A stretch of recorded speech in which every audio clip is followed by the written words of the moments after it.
Buenas tardes a todos. Hola Bienvenidos Romina, nuevamente buenas tardes. a un encuentro de ciudadanía digital. En esta oportunidad, el tema que nos convoca es espacio público y espacio privado.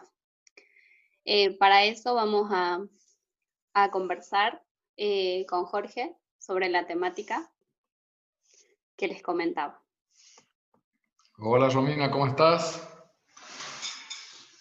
Bueno, acá vamos a dar un poco de Bien, Jorge. continuidad, ¿no? A lo que veníamos hablando en el ciclo pasado. Recordamos que este es un ciclo de varios encuentros. No sabemos todavía cuál va a ser el final, pero van a ser 14, 15 ciclos, 15 encuentros, donde vamos a abordar el tema de ciudadanía desde diferentes aspectos. Un poco retomando, en el ciclo pasado vimos lo que es cambio de hábitos, de paradigmas y cómo la tecnología va socavando en nuestra sociedad, eh, y a veces no nos damos cuenta de los cambios que están provocando las tecnologías en nuestros hábitos, en nuestro día a día, en la forma de vincularnos. Bueno, acá también vamos a utilizar, al igual que que el encuentro pasado, algunas obras de arte de artistas contemporáneos.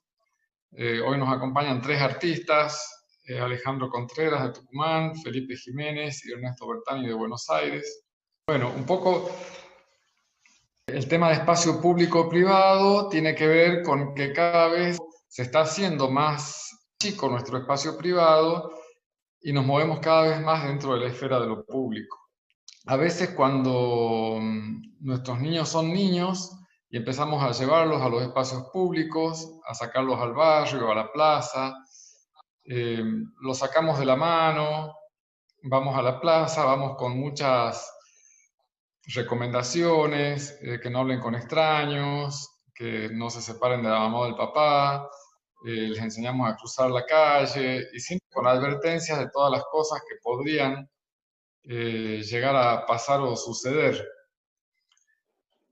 Y a veces vamos en demasía con todas estas advertencias, eh, que son necesarias, estos cuidados que tienen que tener, porque nosotros ya tenemos la experiencia, ya pasamos por eso y conocemos ese espacio público que les vamos mostrando a los chicos, les enseñamos a que vayan a tomar un colectivo, capaz que los acompañamos el primer viaje para que vayan en colectivo solos a la escuela, cuando están en edad de hacerlo, pero de repente los chicos toman un celular y empiezan a habitar un espacio público que es muy, muy grande, es un infinito espacio público donde nosotros no conocemos ese espacio en su totalidad, no nos manejamos con confianza en ese espacio público y los chicos empiezan a manejarse como pez en el agua cuando nosotros no conocemos eso y empezamos a llenarlos de advertencias. Hoy vamos a ver, Romina nos va a contar un poco las advertencias, las precauciones, los cuidados, que a veces vemos que en las escuelas se tratan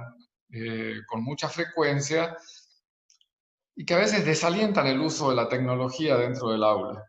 Entonces la idea es no desmerecer estos temas porque son sumamente importantes, pero a la vez que esto no vaya en detrimento o en generar temor o miedo en el uso de la tecnología. Hay cosas que pasan, como pasan en nuestra vida con el contacto físico, pasan cosas en la virtualidad también. Como decíamos en el encuentro pasado, hay cosas que no es que lo virtual no sea real, es totalmente real. Una cosa es lo físico y lo virtual, pero las dos cosas son totalmente reales, generan emociones, generan aprendizaje, se pueden generar vínculos de la virtualidad, vínculos virtuosos, se pueden cerrar vínculos, se puede hacer amigos, se puede cerrar una amistad, nos podemos enriquecer con otros, hay encuentros, y los chicos manejan esto como con mucho más facilidad que nosotros. Es así, Jorge. Em, Como conversábamos un poco ayer, era el tema este, ¿no? De que la línea es muy finita entre el espacio público y el espacio privado. Y es un espacio que estamos como aprendiendo a manejarlo o a tomar en cuenta diferentes recaudos. No es solamente que vimos los cambios de hábitos y paradigmas donde nosotros vamos publicando más cosas de nosotros mismos, sino también lo que los otros muestran de nosotros en las redes. Estos números, yo quería preguntarles a ver si alguien sabe de qué se tratan, qué son estos números, ¿no? Uno los ve así a simple vista y dice, ¿qué son estas? ¿Qué es esto? 1, 2, 3, 4, 5, 6, 1, 1, 1, password, 1, 2, 3, 1, 2, 3, y resultan familiares. Resulta que esta lista es la lista que publicó Google, que va llevando año a año de las peores contraseñas que se usan, las más inseguras. Y la contraseña es algo muy importante, ¿no?, para trabajar con los alumnos, con los niños y niñas, sobre el uso de la contraseña como un límite entre lo que es mío y lo que es público. Muchas veces vamos a una máquina que es pública, utilizamos la máquina de un amigo, dejamos nuestras cuentas abiertas, y ahí se hackean las cuentas. Es que nosotros estamos dejando nuestra puerta abierta cuando abro mi Facebook en la máquina de otro o en el celular de otro y después me olvido de cerrar mi sesión en un ciber, en una máquina de la escuela, y otro agarra esa máquina con la cuenta abierta y puede hacer un chiste, una broma, pero puede generar una mala sensación. Y también es muy usual el tema de como prueba de amistad en noviazgos, en matrimonios, incluso de adultos, como una prueba de amor, de fidelidad, de confianza, del conocer la contraseña de la pareja, del novio, de la novia, del amigo. Y bueno, hay que tomar conciencia que la contraseña es parte de nuestro espacio privado y no tiene nada que ver con lo afectivo y con contar eso a otro. Es muy importante reflexionar y hacer uso de la contraseña y en cómo usamos contraseñas que sean seguras, ¿no? Acá vamos a pasar a la siguiente diapositiva y de la contraseña 1111 o 123123 podemos pasar a una contraseña como esta que vamos a mostrar ahora, y que es una contraseña súper segura, como nos piden la mayoría de las páginas. Tiene que tener letra minúscula, letra mayúscula, números, símbolos, y ustedes me dirán cómo hago para acordar esa contraseña, ¿no? Esa es una contraseña que yo uso a menudo, se las cuento porque estoy en confianza, pero es muy fácil. Es: mi prima Laurita tiene 2 perros y un gato. Entonces, con esa frase puedo hacer una contraseña súper segura, con símbolos, letras minúsculas y mayúsculas, y me la acuerdo. Es muy importante hablar sobre no solamente la elección de contraseñas seguras, sino también el uso y la privacidad, el respeto de ese límite, como este es mi espacio, esta es mi información y no lo comparto con mis amigos y no tiene que ver con lo afectivo. Un poco retomando lo que estábamos hablando acá en el tema del espacio público y el espacio privado, porque muchas cosas de las que nosotros hacemos en un espacio privado tornan un carácter público cuando, por ejemplo, nos juntamos un día con Jorge. Esto es todo suposición, no es que fue real. Nos juntamos un día con Jorge, con su familia, compartimos un asado, nos sacamos una foto, la subimos a nuestras redes, a nuestros estados, y alguien le dio un uso diferente a ese contexto privado que estábamos compartiendo. La mandan a Vecinos en Acción, a Canal 7, por ejemplo, y salimos en el espacio Los Rompecuarentenas. Entonces, ahí es donde empezamos a pensar un poco en esto, ¿no? De que el espacio privado, al nosotros compartir tantas imágenes, tantas fotos nuestras, torna un carácter público. Y una vez que nosotros subimos una imagen a una red social, ya perdemos el control de esa imagen. Aquí un poco el tema del acceso a las redes. ¿Qué pasa acá? El tiempo fue cambiando y nosotros cada vez empezamos a usar diferentes tipos de redes que nos permitieron conectarnos con otros, que nos permiten conocer lugares, conocer personas, establecer, lo que decía Jorge, diferentes vínculos por medio de una red. ¿Qué pasa acá? El tiempo cambió, todo fue cambiando y cada vez estas redes, y porque los dispositivos tecnológicos son cada vez más portátiles, van con nosotros a cualquier parte. Y es ahí donde inicia nuestro ejercicio de la ciudadanía digital, desde el mismo momento en que nosotros nos creamos una cuenta de correo electrónico, desde que creamos un perfil en una red social, nosotros iniciamos con construcción de esa ciudadanía digital. Acá un poco es pensar, ¿no? Que en una red social decimos muchas cosas que en un espacio público no nos animamos, ¿no, Jorge? Así es, decimos de nuestro estado civil, le escribimos a nuestros difuntos, no solamente en las redes sociales, sino que yo veo que muchas veces es más fácil mandar un mensaje por WhatsApp o decir en un grupo algo que tendría que ser por privado, los ponemos en el grupo para que todo el grupo se entere de lo que estamos hablando. Hay toda una nueva cultura que nos lleva a hacer público todos nuestros actos de alguna manera.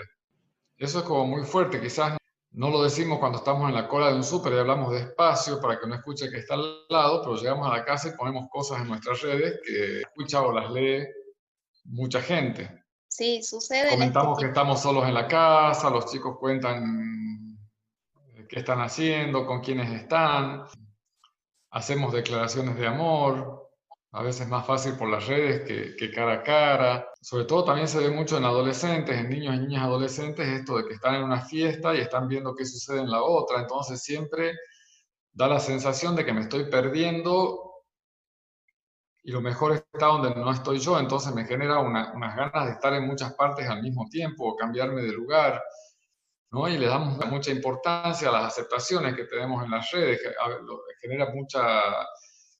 Hay algunas plataformas como Instagram que están buscando la forma de hacer algunas acciones más responsables porque se están haciendo cargo de la ansiedad que generan los adolescentes. Cada vez que postean algo, se quedan horas a la espera de esa aceptación, sobre todo cuando ponen imágenes propias, se exponen para ver si son aceptados o no en esa edad de la adolescencia y es muy fuerte ese like, ese me gusta que te pone el otro. Sí, buscamos, Jorge, y generalmente, como vos decís, los adolescentes son los que están en esa etapa de plena construcción de su propia identidad, donde las subjetividades entran como muy en juego y valoramos mucho, ¿no? Ese me gusta, ese me importa de un Facebook o ese me encanta de un Instagram. Entonces, forma parte, ¿no? de esa aceptación que muchas veces los adolescentes buscan en las redes. Como decía Jorge al principio, la idea es que podamos hablar de los diferentes tipos de riesgos que existen sin ánimos de que no usemos más las diferentes redes que nos van a permitir comunicarnos o establecer vínculos, porque acá, Jorge, tenemos que tener en cuenta que hay toda una cuestión social muy fuerte donde, si bien existen los riesgos, no tenemos que ser muy extremistas y decir no voy a dejar de usar, sino que es importante que los adultos seamos responsables de hablar con los niños y con los adolescentes cuáles son los tipos de riesgos a los que ellos se exponen y cuáles son los cuidados que tienen que tener, que va a formar parte de esa plena construcción de la ciudadanía digital, el construir ciudadanos críticos, ciudadanos responsables con deberes y derechos en los espacios que van a incursionar en los sitios de internet, en las redes sociales, y conocer los tipos de riesgos, saber identificarlos y poder hablarlos también con un adulto que va a saber acompañarnos en el caso de que podamos atravesar alguna de estas experiencias en las redes. Bueno, acá caracterizamos los tipos de riesgos. Tenemos 4 tipos de riesgos, que son los riesgos comerciales, las publicidades, los spam, los phishing, la obtención de datos personales, los riesgos de agresión o violencia, tenemos la intimidación o la presentación de materiales violentos, riesgos sexualmente perjudiciables, exposición, imágenes, ahí vamos a encontrar el bullying, el cyberbullying, el sexting, la sextorsión, y tenemos otro tipo de riesgos en torno a los valores, la promoción y exaltación de discursos racistas, incentivar al odio, incentivar al escrache, que forma parte también de un riesgo en las redes que lo vemos siempre, está siempre presente, y es como que es importante poder hablarlo, poder conversarlo y estar alerta, ¿no?, ante estas situaciones. Un consejo que siempre nosotros le decimos a los chicos cuando salen a una plaza, ¿no, Jorge? Era no conversemos con extraños. Así Es es. así. A veces como que yo siento que vamos como con muchos consejos y muchas advertencias a los chicos. Yo creo que a veces es mejor que advertir, preguntar qué están haciendo en las redes y habilitar esa confianza para que ellos nos cuenten, interiorizarnos con ese espacio que no conocemos antes de advertir, ¿no? Y bueno, todo esto hay también en la diapositiva anterior, lo que vos decías, Romina, a mí me llega como que hay todo un vocabulario de terminología nueva y a veces son las mismas cosas que existían antes y que siempre existieron en la sociedad que se van trasladando a lo virtual también, ¿no? Porque siempre tuvimos riesgos comerciales, pero si uno va a ver ahora, antes era muy importante el valor de la palabra cuando uno hacía un negocio, ahora queda todo registrado, es todo electrónico, hay más seguridad, si te usan la tarjeta, después hay un seguro que te devuelven el dinero, eh, agresión y violencia en la calle siempre hubo, eh, solamente que están en la virtualidad también. Entonces ahí me parece que hay que habilitar mucho el diálogo, más que la advertencia, el diálogo y la confianza con los menores para que nos vayan comentando qué están haciendo en las redes, con quiénes se están vinculando, ¿no? Y bueno, y tenemos que estar al tanto de conocer todos estos nombres del sexting, la sextorsión, qué será el grooming, qué es todo esto, ¿no? Que me estás explicando. Es como toda una terminología que parece como muy nueva y también hay que ser consciente, no logramos tener estadísticas, pero en algún momento, Romina, yo estaba muy cercano a la organización Missing Children, que trabaja con los chicos perdidos, chicos que se roban y buscan chicos que faltan de su hogar.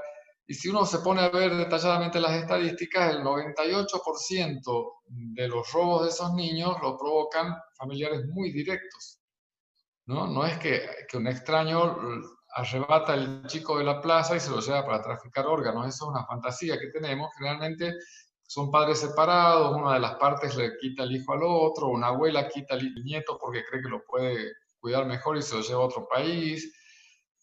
Entonces también con todo esto, en el tema de abusos también hay muchas estadísticas y te dicen que generalmente son personas allegadas, familiares, primos mayores, tíos, padrastros, y a veces esto de la tecnología es como que nos facilita un diálogo, nos facilita preparar el terreno, facilita llegar al otro, y a veces, por más que sea virtual y que el mundo ese virtual sea tan grande, hay que estar muy atento a lo que tenemos cercano y a ese diálogo virtual que los niños tienen con personas que son cercanas o conocidas. Es como de mayor riesgo que un extraño totalmente. Si bien sucede, como dice Jorge, de que esto existió y siempre existió la violencia, siempre existieron estos tipos de riesgos, pero con el uso de las redes, con el uso de Internet, es como que se fueron acentuando y tienen como un carácter más público y son temas que antes no se hablaban, que hoy se tienen que hablar y que es necesario también conocer y tener esa confianza con los adolescentes y con los niños de saber qué es lo que ellos hacen y poder advertir algún tipo de estas situaciones de riesgo. Que estas situaciones nos generan, ¿no, Jorge? Mucha incertidumbre del qué hacer, porque muchas veces esa incertidumbre me va a generar miedo y muchas veces los chicos no lo dicen, no lo hablan, entonces es importante construir esa confianza en la familia para advertir este tipo de cosas y que no tengamos esas malas experiencias en el uso de las redes sociales, en el uso de Internet. Bueno, acá como decía Jorge, tenemos como diferente terminología que se refieren a diferentes tipos de riesgos que vamos a encontrar. El phishing, por ejemplo, el ciberbullying, el grooming, el sexting, la sextorsión. ¿Y qué será todo esto? Tenemos como una clasificación de diferentes tipos de riesgos que vamos a poder encontrarnos en el uso de las redes, en el uso de Internet. Por ejemplo, el phishing es un término informático donde lo que se busca es una técnica para perseguir el engaño, para engañar a alguna persona y poder apoderarse de, no sé, sus contraseñas, el acceso a su home banking, por ejemplo. Es un riesgo que tenemos que estar alerta porque está disfrazado siempre, ¿no? De si es una empresa o una persona o es un servicio. Son técnicas que van a perseguir el engaño. Después tenemos el grooming.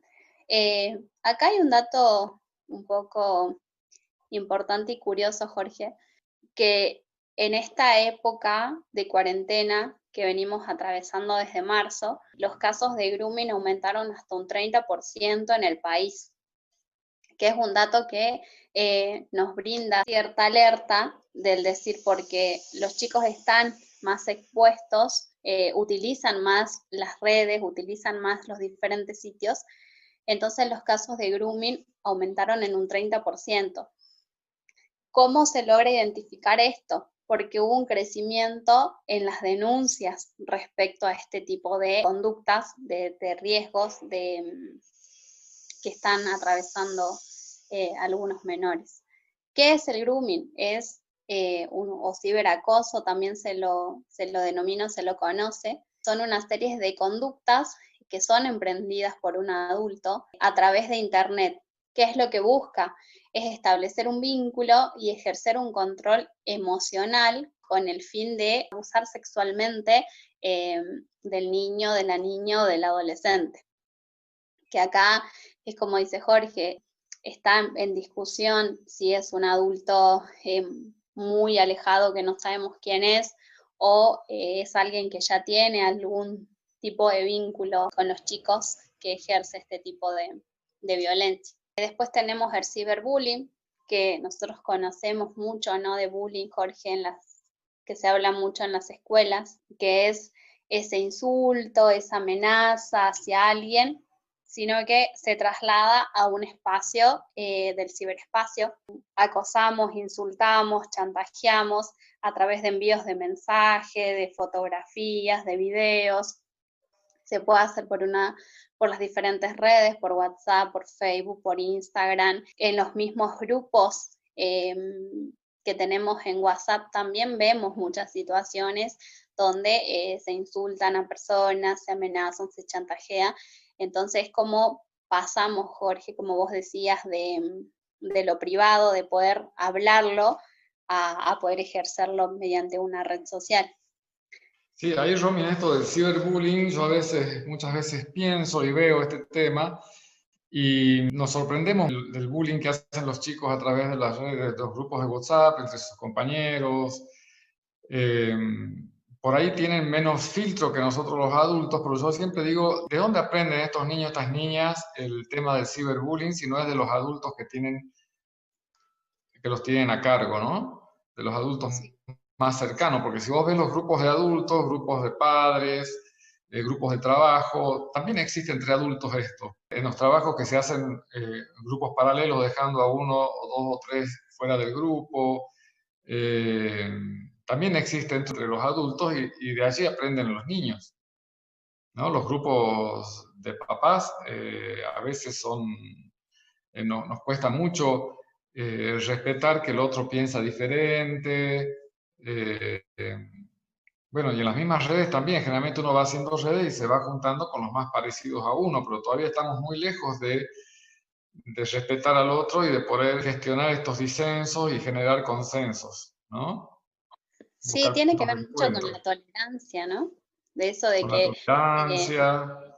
no tolero si el otro piensa diferente, no tolero o no me cae bien alguien, entonces, como vos decís, lo sacamos del grupo y creamos uno paralelo, algunas cosas las hablamos por un sitio y por otro no, entonces tiene que ver con esta cuestión. Sí, acá Anaí nos pone acá en el chat que dice, sí, totalmente de acuerdo, hay que repensar las actitudes, ¿no? Realmente a veces le echamos la culpa a la tecnología o ponemos el foco en que la tecnología no es buena para algo, las redes no son buenas, pero es como el cuchillo, como decía en el encuentro anterior. Lo puedo usar para pelar una manzana para cocinar, pero también para un acto delictivo. Y la tecnología también igual. Y bueno, y es una nueva competencia digital esta que estamos adquiriendo, de ir generando vínculos virtuosos a través de la tecnología, ¿no? Es todo un aprendizaje que estamos haciendo tanto adultos como niños. Tenemos otro tipo de riesgos también, que es el sexting, es la viralización de imágenes y contenidos inadecuados. Se viraliza mucho, como ayer conversábamos un poco con Jorge, los sitios pornográficos, por ejemplo. Hoy por hoy los sitios pornográficos son visitados a los 10 años. Y es algo que también nos muestra un mensaje, nos muestra una alerta del pensar qué pasó. Cuando antes tenías que ser adulto, tener 18 años como mínimo para ver una revista, por ejemplo, que nos muestre este tipo de imágenes, ¿no? Bien, bueno, acá un poco también del sexting. Y después llegamos a la sextorsión, que es esa extorsión sexual, es una forma de explotación sexual en el cual una persona es chantajeada, ya sea por medio de imágenes, por medio de videos, se chantajea a una persona para obtener imágenes o diferente tipo de cuestiones. Bueno, acá es como muy gráfica la imagen, Jorge, ¿no? Es como dos hombres que estuvieran intentando obtener algo. Esta es una obra muy linda de Ernesto Bertani, que justamente habla de estos encuentros con los otros y, bueno, a mí me gusta mucho la obra de Ernesto. Sí, es muy común también entre las parejas, los novios adolescentes, de mandarse fotos entre parejas y después cuando se rompe ese vínculo, alguno de ellos viraliza con los grupos de amigos y toda esta huella digital y todo lo que se comparte con una persona ya deja de ser propio y se comparte con todos, ¿no? Eso hay que tomar conciencia de eso, sobre todo porque los adolescentes están acostumbrados a dialogar por imágenes, no escriben tanto, entonces a veces mandan imágenes que no son tan apropiadas y fuera de contexto también van dejando una huella digital que después es muy difícil de borrarla. Sí, es una huella que nos termina acompañando por mucho tiempo. Es como esa identidad que nosotros dejamos en una red, en un sitio, o también es esa huella que otros van dejando de nosotros, en el cual también somos partícipes desde algún punto de vista, ¿no? Así es. Bueno, este cuadro de Felipe Jiménez se llama Aprendiendo a volar con sus propios hijos, ¿no? Sí. Y este es el desafío que tenemos hoy como adultos de aprender junto a nuestros hijos, a nuestros adolescentes, a nuestros niños, a habitar este espacio público y es un gran desafío. Pero sobre todo yo siempre hago hincapié en esto de habilitar la confianza para que nos cuenten qué están haciendo en estas redes, ¿no? Y hay cosas muy virtuosas que los chicos hacen en las redes. Por ejemplo, yo no quiero ir esto a cosas particulares o individuales, pero contarte, Romina, tengo un hijo de 15 años que hacía inglés, cuando terminó séptimo grado tuvo que pasar por la tarde al colegio, entonces dejó inglés por 3 años y ahora retoma el instituto de inglés, sus clases de inglés, le toman un examen y resulta que está mejor que sus compañeros que dejó cuando estaba en séptimo grado. Y la maestra me dice, ¿qué hizo? Parece que no dejó nunca inglés. Y yo desconocía qué hizo. Y él por medio de los juegos tiene amigos de Estados Unidos con los que habla, chatea y se comunica. Y aprendió 3 años de inglés y yo desconocía que él tenía esos vínculos. Entonces, y son amigos de él como los amigos de la escuela, como los amigos, pero nada más que son de Estados Unidos y él habla a diario con ellos, chatea y ejercita su inglés y para eso lo usa. Entonces hay cosas muy virtuosas que están haciendo los chicos, indagan, están mucho más familiarizados con las lecturas, con las noticias. Bueno, y también hay que tener estas precauciones y hay que conocer esto para estar alerta, ¿no? Hay que estar alerta, al igual que que una Estamos persona a que las cosas, una ¿no? persona en la ciudad grande, antes de abrir la puerta de la casa, se da vuelta, mira si no hay nadie cerca, recién saca la llave de la cartera o la llave del bolsillo y abre la puerta de la casa, pero siempre está, en la ciudad grande está el peligro latente y siempre está el alerta ese de mirar a ver si viene alguien o de no salir tarde solos o solas bueno, son precauciones que se tienen, capaz que en las ciudades chicas como la nuestra no las tenemos, pero en este infinito espacio público donde los niños son ciudadanos digitales, está bueno poder acompañarlos en todas estas precauciones que hay que tener y estos delitos que se pueden cometer y que se cometen. De hecho, y a veces también hay que tener en cuenta que la legislación vigente va como detrás de, lo que, de los hechos, entonces van saliendo a la luz más rápido que antes las cosas. Eso también creo que hay que tener en cuenta. Sí, así es, Jorge, es poder acompañar a los chicos para que ellos puedan adquirir ese ejercicio pleno de la ciudadanía digital, es acompañarlos en esa construcción de esa ciudadanía digital que no se construye de un día para el otro, así como nosotros construimos nuestra ciudadanía civil.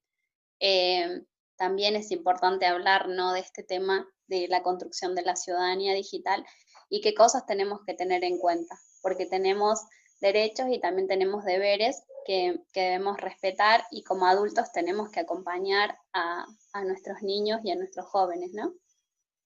Así es, bueno, ya vamos a ver, Romy, en el próximo encuentro.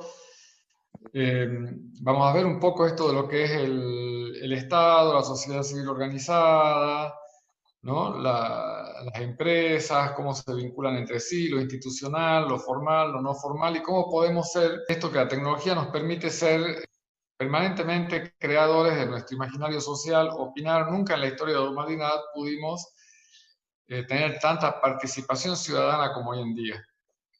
Y esto es Sí, una gran responsabilidad porque es salir de la queja a la propuesta, eh, poder hablar con el diferente, poder generar debates, poder generar causas y también vamos a ver algo de ciberactivismo, que es un tema que a muchos chicos les gusta, cómo hacer ciberactivismo y no morir en el intento, en qué temas podemos trabajar, cómo, con quiénes, un tema que también es interesante.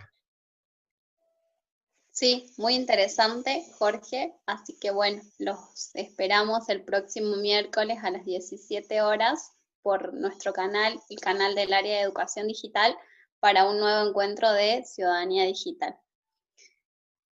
Muchas Muchas gracias, gracias. Romina. Gracias a los profes que estuvieron. Gracias, Facundo, por hacer el aguante. Guido, que están haciendo la parte técnica. A Leonardo y Anaí también, que están ahí. Muchas gracias y nos Sí, vemos en el próximo encuentro. gracias a todos. Gracias, Jorge.